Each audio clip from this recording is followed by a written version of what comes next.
Shalom. This is Bishop Nathaniel of Israel United in Christ.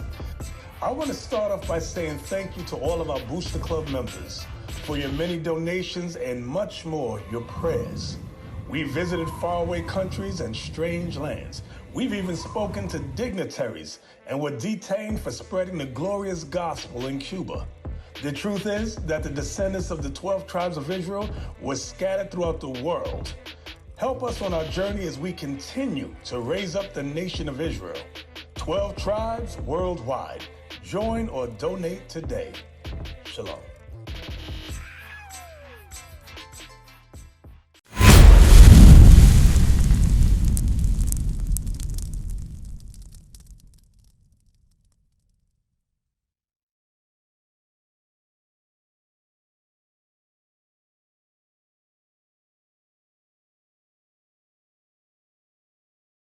I want to talk about really the things that were taken and stripped from us, and really what that looks like, because a lot of times really, you know, the vision of what the kingdom of heaven looks like, we can't really imagine it, you know. So hopefully these scriptures today will give you some type of thought, and some of these visuals I give you some type of thought of what it's going to look like when we get back, and what's been going on over there while we're away.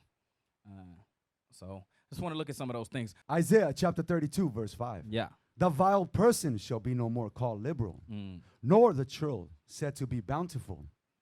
For the So the vile person, the liberal people that we have come to know today, the people that we think that set us forth in certain liberties, we'll start to figure out that they are vile people. When we really start reading and start doing our research and understanding what these people really thought of us, we'll see that they really didn't care for us. So I went through that book last week. Lies My Teacher Taught Me. I got my ums going. Let me stop. Lies My Teacher Taught Me. Today I'm going to look at Abraham's Lincoln's writing for itself. So this book right here is called Abraham's Lincoln, the Gettysburg Address and Other Writings. We're going to go to, dang, I did it again. We're going to go to page, the page I put up there. So this is inside the book. These are Abraham Lincoln's thoughts on slavery, which start on page 19. And this is what he thinks about slavery. And I really don't want the first page. There's nothing really in there. Go to the next page. And we're going to start at, no, you know what? Go back to the other page. We'll start at the bottom of page 19. Equality in society alike beats inequality, whether the latter be of the British aristocrat sort or the domestic slavery sort. We know Southern men declare that their slaves are better off than hired laborers amongst us. How little they know, wherefore they speak. There is no permanent class of hired laborers among us. 25 years ago, I was a hired laborer. The hired laborer of yesterday on his own account today, and will hire others to labor for him tomorrow. Advancement, improvement, and conditions is the order of things in society of equals. As labor is the common burden of our race. Now, Abraham Lincoln was a Caucasian. He was an Edomite. What did that say? As labor is the common burden of our race. That's according to Genesis 25. It says, so the effort of some to shift their share of the burden onto the shoulders of others is the great durable curse of the race. So he said of his race, this race is cursed. And they try to shift the work that they were allotted to perform, according to Genesis, to other races, which is part of why they curse. Originally a curse for transgression upon the whole race, when as by slavery it is concentrated on a part only. It becomes the double refined curse of God upon his creature. So he said, look, we are cursed people. We say we try to make these other nations do it for us. We're going to pay for it. We're going to pay for it in the end. All right, let's go a little further. It says, free labor has the inspiration of hope. Pure slavery has no hope. The power of hope upon human exertion and happiness is wonderful. The slave master itself has a conception of it, and hence the system of task among slaves. The slave whom you cannot drive with the lash to break 70 pounds of hemp in a day If you task him to break 100 and promise him pay for all he does, he will break you 150. You have substituted hope for the ride. So that was the whole point, right? That's what Abraham Lincoln wanted to do. He wanted to substitute the whip with hope. It wasn't like, oh, I want to free the slaves. He just was trying to come up with a better way to get us to move. That's what he wanted us to do. So, like he said, there was a double refined curse put on his people. On his people. We're going to go to Zechariah. Zechariah chapter 9. And we'll start at verse 1. Let me get there with you. So, the thing I want y'all to see is that these people, as a whole, identified that they are cursed. They identify these things. When you read the writings and you see what they're saying about themselves, you'll be able to see truly what they see in the future for themselves. Let's go here. Come on. Zechariah chapter 9, verse 1. Mm-hmm. The burden of the word of the Lord in the land of Hadrach and Damascus shall be the rest thereof, when the eyes of man, as all the tribes of Israel, shall be toward the Lord. And Hamad also shall border thereby. Tyrus and Sidon thought it be very wise. And Tyrus did build herself a stronghold, and heaped up silver as the dust, and fine gold as the mire of the streets. Behold, the Lord will cast her out, and he will smite her power in the sea, and she shall be devoured with fire. Ashkelon shall see it, and fear. Gaza also shall see it, and be very sorrowful, and Ekron, for her expectation, shall be ashamed. And the king shall perish from Gaza, and Ashkelon shall not be inhabited. Come on. And a bastard shall dwell in Ashdod, and I will cut off the pride of the Philistines. So he said a bastard shall dwell in Ashdod, right? That's what he said. Now, this is in the scriptures. Now, let's look at a book that identifies who the people are that live in Ashdod. Ashdod is modern day, I had a tongue twister, modern day Tel Aviv or Israel. That's what Ashdod is. And we're going to go back to verse 1 in a minute to kind of look at the rest of these areas. But I just want you to see what's going on. Let's go to the 13th tribe. And I want, what page was that? It got a highlight on it, and I ain't send you much with a highlight. Page 80. Oh, I wrote it down right there. Page 80 in the 13th tribe. Read verse 6 one more time. Verse 6, and a bastard shall dwell in Ashdod. So the Lord said a bastard lives in Israel right now. A bastard is living there. Now let's look. Now we in the 13th tribe. This book is called the 13th tribe. This was written by a so-called Ashkenazi Jew, and we'll look at what all those terms mean here shortly. So we on page 80.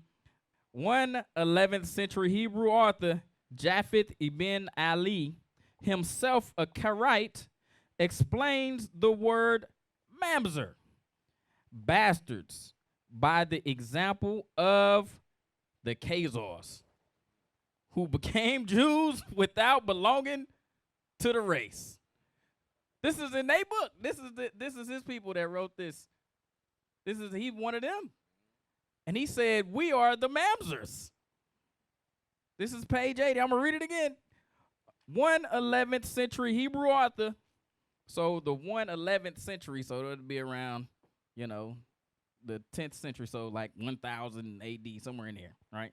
11th century Hebrew author Japheth ibn Ali, himself a Karaite, explains the word mamzer, bastard, by the example of the Khazars, who became Jews without belonging to the race. That's what a bastard is. All right, let's look up bastard. Give me the definition of bastard. Can I get that? Can I get that definition right quick? Let me get the definition right quick. We're going to go back to Zechariah chapter 9. Bastard, let me see. It says an unpleasant, despicable person. That's them. That's them. Like Abraham Lincoln said at the beginning, we have shifted our responsibility of the work we're supposed to do to other nations. This has double refined the curse that God has put on us. All right, let's go back to Zechariah. Let me get that map I sent in, that last map. If you just type in Hamath, it should pop up. But we're going to go back. Go back to Zechariah chapter 9. Let me see that map. Perfect. Thank you. All right, read that thing. Yes, sir. Zechariah chapter 9, verse 1. Yeah. The burden of the word of the Lord in the land of Hadrach and Okay. Damascus shall be the rest thereof. When the eyes of man, as of all the tribes of Israel, shall be toward the Lord. So once we, as the children of Israel, turn our eyes back towards the Lord, read that again. When the eyes of Nope, man. start at 1. Start at the beginning. Verse 1. Yep. The burden of the word of the Lord in the land of Hadrach So it's going to be a burden on the land of Hadrach. Go ahead. and Damascus And Damascus. It's going to be a burden on them. Why? shall be the rest thereof. Uh-huh. When the eyes of man, as all of the tribes of Israel, shall be towards the Lord. Okay. And Hamad also shall border thereby. And Hamath also. This is a burden on them. Go ahead. Tyrus and, Tyrus. Uh-huh. and Sidon Uh-huh. thought it be very wise. Though it be very wise, though they's a wise group of people, it's a burden on all of them. Why? Because they took all our land. They took it all. So a lot of times we think about, the Ashkenazi Jews that went in there, the Amalekites or whatever you want to call them, right? The Jewish people, right? We think about them and the fact that they took our land, not understanding that we got more than just Jerusalem. We got land all the way up here. When you look at this, right, it's saying all the way up in where you see Assyria and Damascus and all these areas that these Arabs or these Ishmaelites in, that's our land too. They got to go too. Let's read it again. Verse 2. And Hamad also shall border thereby. Tyrus and Sidon, though it be very wise. And Tyrus did build herself a stronghold, and heaped up silver as the dust, and fine gold as the mire of the streets. They over there making money, y'all. Go ahead. Behold, the Lord will cast her out, and he will smite her power in the sea. He say, you know what, we can take this battle out to the sea. It ain't gonna all be on land. He say, you know what, some of the areas in the sea, what they call it, the navigational waters, those sea territories that they got, he said that's ours too. All the way out to the sea, we own that. This is our border. Because sometimes, see, people think when you talking about the U.S., like the border stops when you get to the beach. Like, no. The border is out there into the ocean. That's the actual border. 12 miles, 12 nautical miles. And I tell you, the U.S. don't give a dang about no other nation's 12-mile radius. They don't care. They roll right up in it and dare you to say something. I know because I've been there. I did it. I actually did it. I actually went on those type of missions where we would go into the other nation's coastal waters or coastal borders and see what they would do, if they would do anything. And call it freedom of navigation. Yep, that's what they call it. Freedom of navigation. That's what they call it. We can go up in there. We got the freedom to do that, but let them ride up around here. See what happened. Go ahead. I was just about to say that, like, as much as we go, like, I've been to the South China Sea. Stop saying we, because we gotta start to disassociate ourselves with Absolutely America. right. But So, they do that. When I was in the Navy, they drove the ship over there to the South China Sea. Yeah, I was just riding. Yeah, exactly. And they went in there. It's like you it's a hard part to of. That's what I'm dissociate. saying. Yeah, you got to disassociate yourself with them because you gonna get that thing. You better let it go. Yeah, but let them come over here. It's gonna be World War III for real. Oh yeah, for real. All right, where I'm at. Verse 4, where Okay. it says, and she shall devour it. Let's do it. And she shall be devoured with fire. So she shall be devoured with fire. He said, we're going to take you out to the waters, and we're going to devour you out there. You know what it's like to have a fire on the ship in the middle of the ocean? It's going to be bad for them. They going to come out there with their ships. Oh, we finna fight. And he going to drop that fire on them. You can't put out the fire. You think that salt water going to help you? Negative. You're done. And in this book, it's funny, in this book, they was talking about that, how that the Israelites were, they had weapons on their ships that would shoot fire. And they was like, they got to be the people of God. I ain't even put it up here, but they had, it's in this book. I read it earlier. Where I'm at. Verse 5, sir. Go ahead. Verse 5, Askelon shall see it and fear. Gaza also shall see it. Gaza, he said all the way down to the Gaza, what they call the Gaza Strip. We taking all that. Go ahead. And be very sorrowful. And Ekron, For her expectations shall be ashamed. And the king shall perish from Gaza, and Ashkelon shall not be inhabited. We're going to get them all out of there. It's not going to be inhabited. They all got to go. The Arabs, the Ishmaelites, the fake Palestinians, because them ain't the real Palestinians, right? They fake. They in and stole somebody else's culture. Them more Arabs, right? They got to go too. Go ahead. Verse 6, and a bastard shall dwell in Ashdod. So them dang on Edomites that's over there is bastards. Bastards, they are the worst of the worst. Let's go back to the book. Keep going. And I will cut off the pride of the Philistines. And I will take away his blood out of his mouth, and his abominations from between his teeth.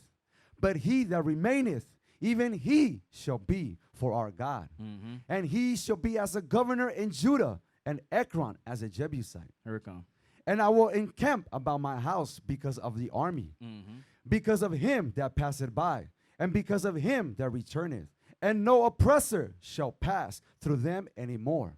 For now have I seen with my eyes. So he said it's not going to be no more oppressionists. We so oppressed, we don't even know that we being oppressed.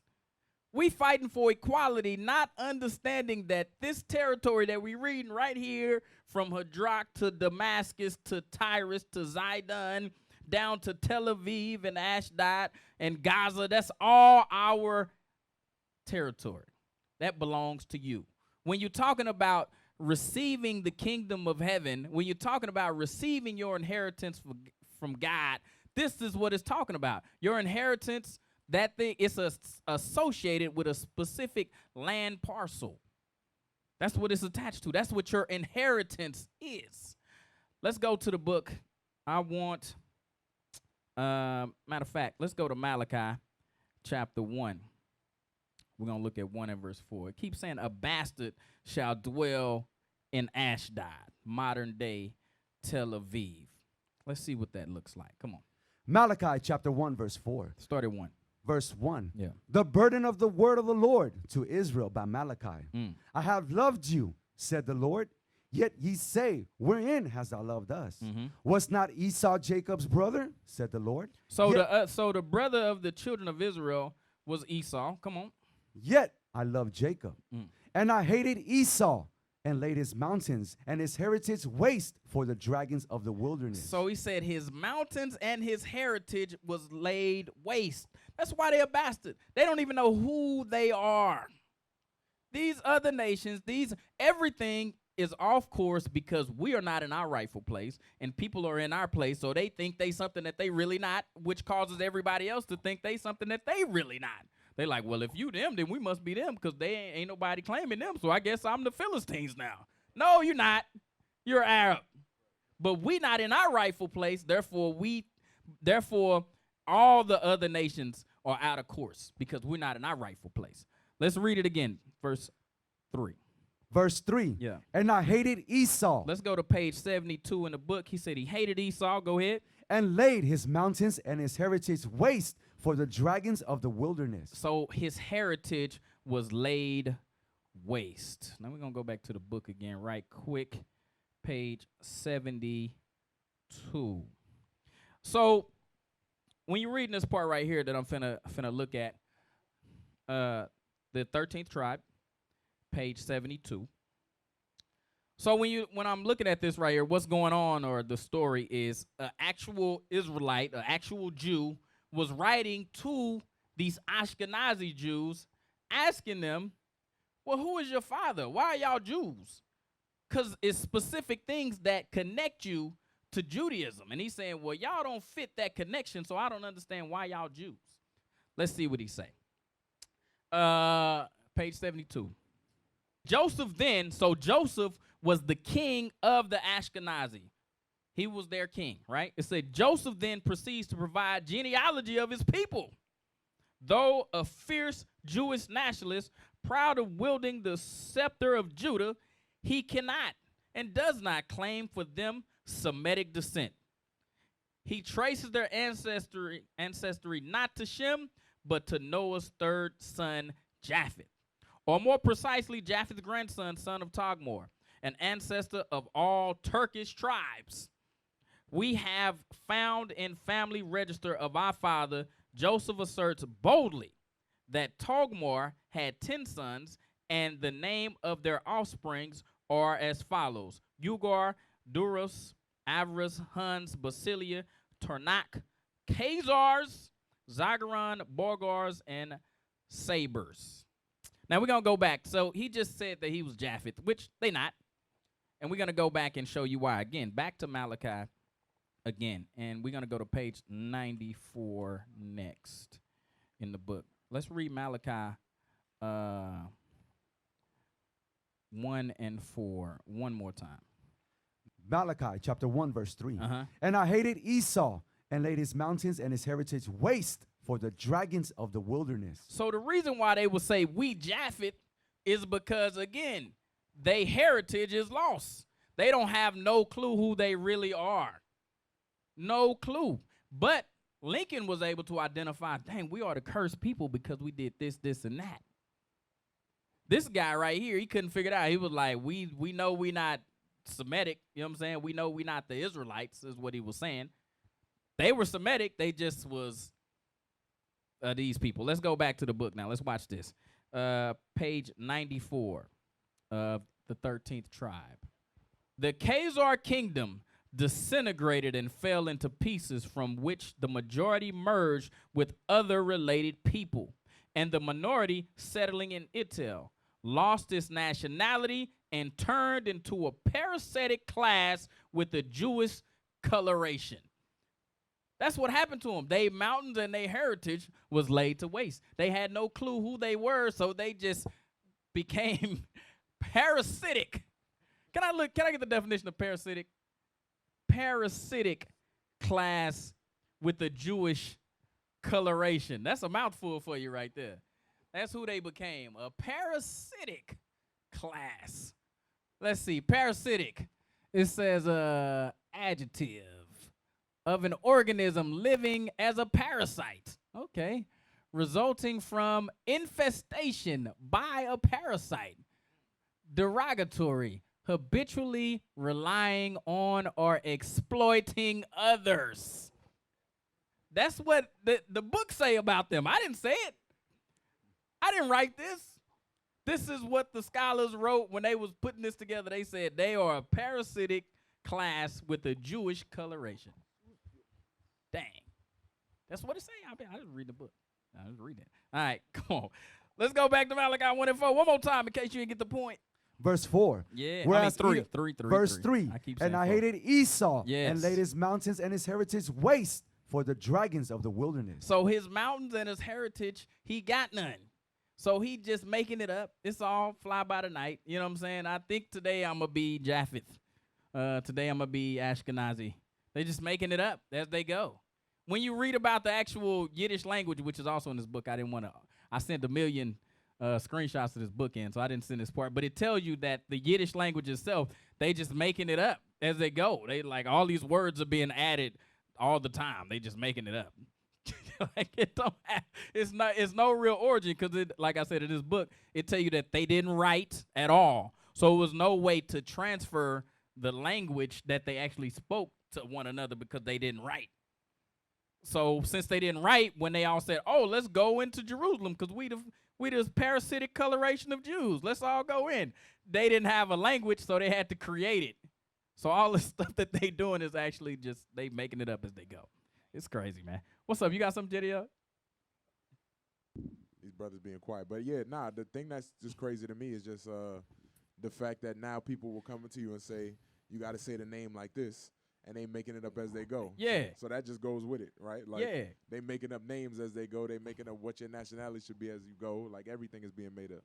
Because the whole world is out of course because we not in our rightful place. Let's go to the book of 1 Maccabees, chapter 1 and verse 36. Matter of fact, hold on. Let's go to Romans first. Give me Romans. Give me Romans 3.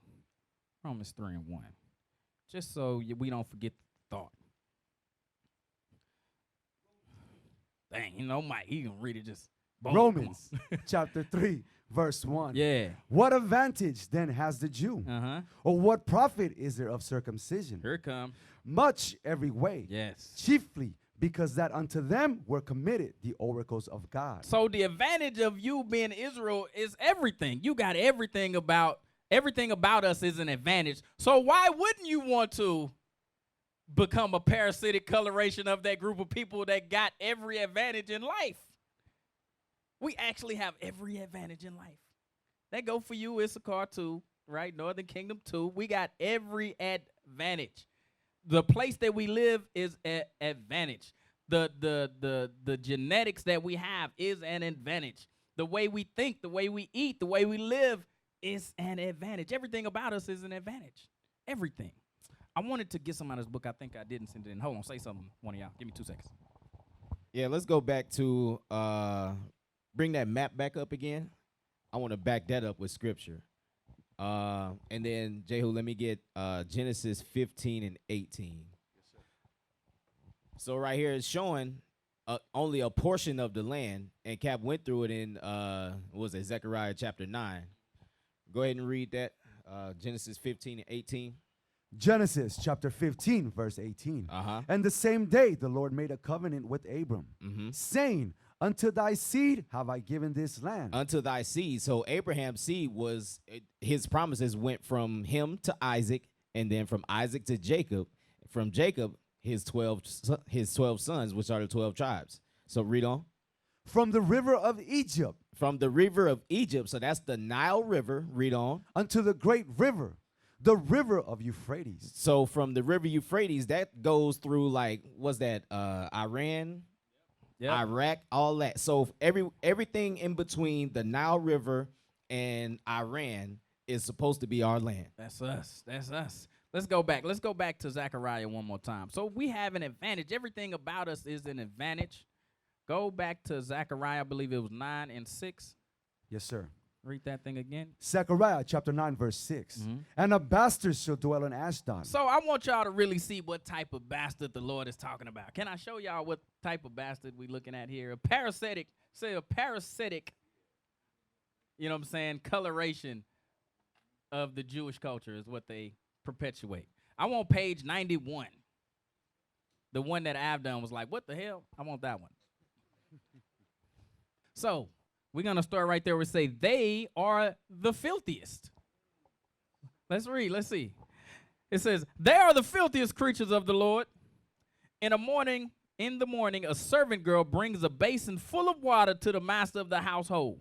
He rinses his face and his hair in it, spits in the bowl, blows his nose into the basin, which the girl then hands on to the next person who does likewise, until all who are in the house have used that basin to blow their nose, spit, and wash their face and hair in it.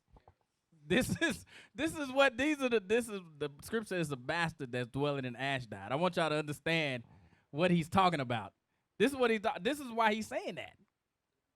A lot of times, me and my wife, we be watching this show. What's it called? Last Kingdom, right? Be these Edomites running around and doing all this stuff, conquering and stuff.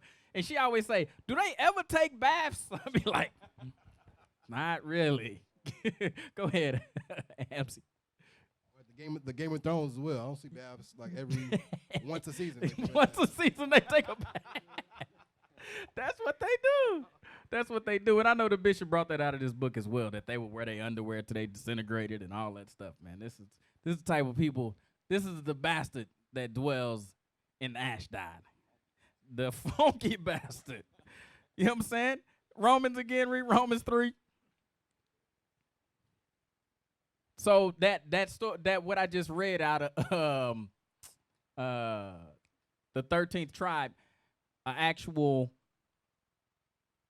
Ishmaelite was traveling, trying to, pull in different tribes to fight against us. So they was setting up, the Arabs was setting up and getting other tribes to fight against the Israelites. And so they went to visit them, and when they was visiting them, these are the things that they saw. So that's what you're actually reading right there. All right, where I'm going. Romans chapter 3, sir. Yeah, read that again. Romans chapter 3, verse 1. Yeah. What advantage then has the Jew? Mm-hmm. Or what profit is there of circumcision? Much every way. Much every way. It's an advantage to us being the Israelites. We are a clean people, which means there will be a lack of disease and infestation amongst us if we keep the commandments of God. But these people, they bastards. They just nasty, dirty, filthy. Let's go to 1 Maccabees chapter 1 and verse 36. 1 Maccabees chapter 1 and verse 36. 1 Maccabees chapter 1, verse 36. Yeah, let me get there. Hold on. Yes, Give me a sir. second. Give me a second. I like this scripture a lot. I'm ready. Verse 36. Yeah. For it was a place to lie in wait So this is talking about Jerusalem or the city of David. Go ahead. against the sanctuary Uh-huh. and an evil adversary to Israel. Read it one more time. Yes, sir. Verse 36. Yeah. For it was a place to lie in wait against the sanctuary. So it say it was a place to lie in wait, making reference to not only, remember the scripture we just read, it said, what advantage is it to being a Jew? Much every way. Okay, what does that mean? One of the advantages was, read it one more time. For it was a place to lie in wait. A place to lie in wait, meaning that Israel or Jerusalem specifically had a military advantage. It was a place to lie in wait. We had a strategic advantage over anybody that was coming in to fight against us in our borders because of how our land was situated, how it was navigable. We had certain plateaus and mountains and valleys, that certain terrain that gave us an advantage where people couldn't fight against us. Oh, we can't even go in there, man. You see the way they got the land laid up? We can't even get in there. That's what this is talking about. Read it one more time. Yes, sir. For it was a place to lie in wait against the sanctuary and an evil adversary to Israel. So it was a place to lie in wait. It was a place that had a specific strategical advantage in military warfare. That was one of our advantages, along with we the flyest people in the world. We just are. You know what I'm saying? Let's go to page 81 in the book. Page 81. So again, this guy was writing. So this was our people or actual Israelite writing to them, trying to understand how they had set up a kingdom. He's like, how y'all set up a kingdom?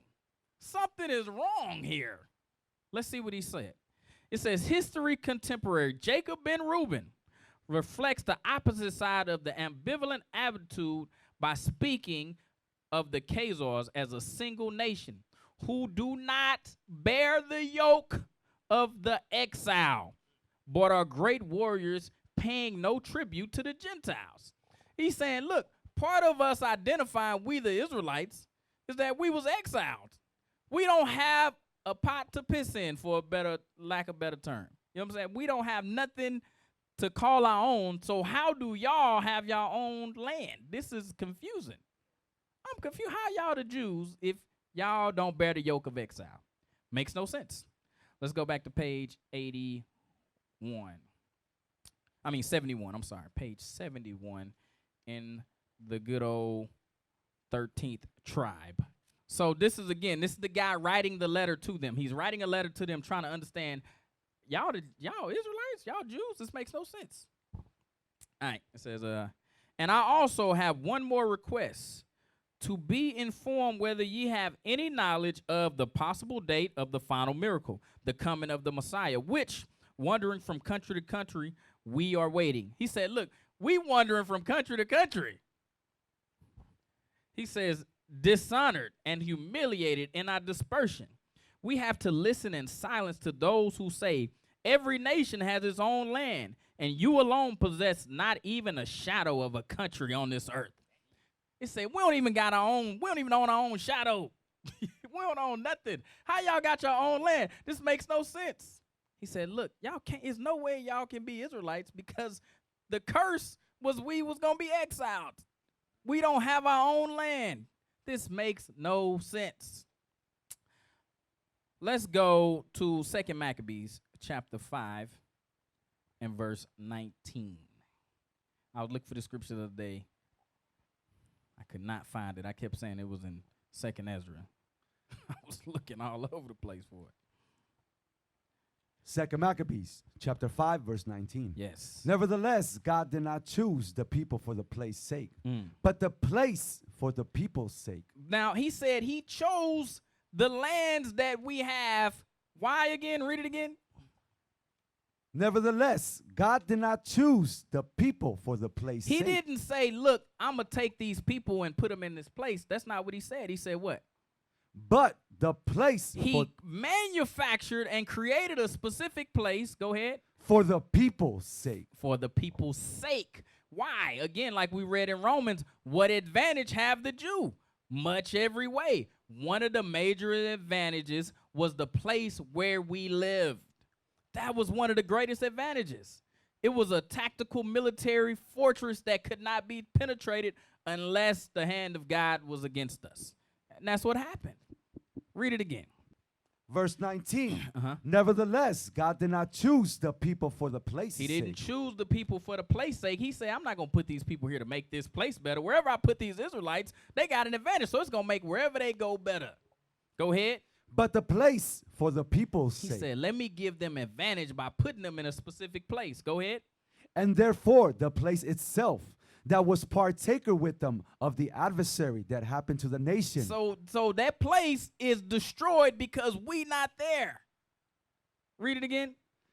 And therefore, the place itself. The place itself, Israel, the land we read about all the way up to Hamath and Tyrus, and from the Euphrates all the way to the sea. All of that place, go ahead. That was partaker with them of the adversity that happened to the nation, did afterward communicate in the benefits sent from the Lord. It said, look, I got to let the Lord know that the benefits that was given to me by the people being here, it's wasted now. Go ahead. And as it was forsaken in the wrath of the Almighty, so again the great Lord, being reconciled, it was set up with all glory. So it's going to be set up again with all glory when the Lord returns. But he said right now, read it again. And therefore, the place itself that was partaker with them of the adversity that happened to the nation, did afterward communicate in the benefits sent from the Lord. Here it comes. And as it was forsaken. That place was forsaken. See, a lot of times we look over there and we see them Arabs and them Amalekites running around in the desert, and we like, why we want to go over there? We don't want to be in that land. They look all busted up in deserts and dang on throwing rocks at tanks in the middle of the sand. Why we want to go over there? Who wants to live there? You got to understand the place is in adversity because we are not there. That place is not fulfilling its natural purpose. The way it's supposed to naturally look, it doesn't because we aren't there. Since we not home, it's lost. It's destroyed. It's in adversement. Go ahead, Jedi. You look like you're itching over there. Go ahead. Yeah, I was just going to back you up. Go to Judith real quick and start at chapter 4, verse 3. You called me earlier. I was going to sit over here. You know what I'm saying? Be quiet. But you said it. So, tag. All right, Judith 4 and verse 3. So what we got to realize, right, is when you read this, you'll see that we just came back from captivity, and the land is not even built up yet, but you're going to see our enemies couldn't come and take the land because of how the land was positioned. So Judith chapter 4, verse 3. Judith chapter 4, verse 3. For they were newly returned from the captivity, and all the people of Judea were lately gathered together, and the vessels and the altar and the house were sanctified after the profanation. Keep going.